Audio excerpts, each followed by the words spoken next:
Pernah tengok tak satu situasi bila anda pergi ke supermarket ke kan, tengok ada satu pasangan ni kan, yang perempuan ya Allah memang cantik, memang lawa, kita tengok macam model kan. Macam itulah contohnya kan. Tapi bila tengok yang lelaki kan, macam bukan negara Malaysia, macam datang daripada belah-belah Afrika. Contohlah kan, contoh. Tapi kan bila kita sebut macam tu kan, ada orang akan bagi tahu saya macam ni lah. Saya pernah ada orang bagi tahu macam saya macam ni. Abang, jangan main bang, memanglah muka dia tak semenggah bang. Tapi bang, ayat dia power bang. Ayat dia power. Sebab ayat power, dia boleh menawan hati seorang wanita yang cantik jelita. Biasanya kalau kita bayangkan orang cantik dengan lelaki cantik kan, biasa kebiasaan kan, orang kata klisenya kan. Tapi kenapa lelaki tadi boleh menawan wanita yang begitu cantik dengan menggunakan ayat? Nak ceritanya apa? Ayat power. Soalan saya, apa maksud ayat power?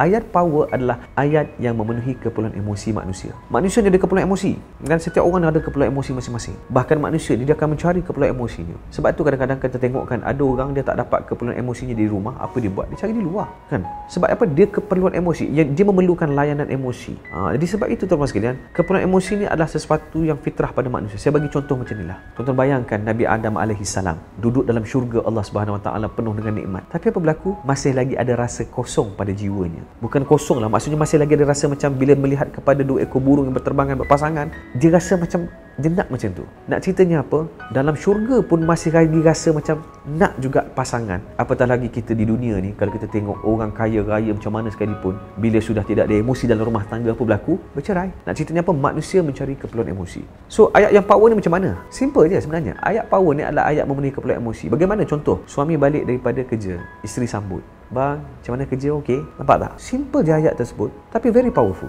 Anak-anak balik sekolah kan, macam mana belajar hari ni? Okey. Apa belajar hari ni? Belajar apa ini? Suami, isteri pun, mungkin suami, isteri balik kerja, suami tanya, yang macam mana kerja awak? Okey. Nampak simple. Ataupun satu lagi contoh lah ayat kan, tengah-tengah duduk kerja, tiba-tiba dapat mesej daripada husband, yang dah makan belum? Tengah hari, jaga diri, jangan lupa solat. Nampak simple tuan-tuan dan sekalian, tapi very powerful. Sebab apa? Ayat tersebut memenuhi keperluan emosi. Bayangkan apabila ayat ini tak diungkap oleh pasangan kita, tiba-tiba rakan sekerja yang berlainan jantina memberikan ayat yang sama secara konsisten, bahkan begitu aware dengan perubahan emosi kita. Apa berlaku? Itulah cinta boleh beralih arah. Kenapa beralih arah? Kerana cinta akan beralih arah kepada sesiapa yang boleh memenuhi keperluan cinta dan emosinya. Nak cerita tentang apa? Keperluan emosi.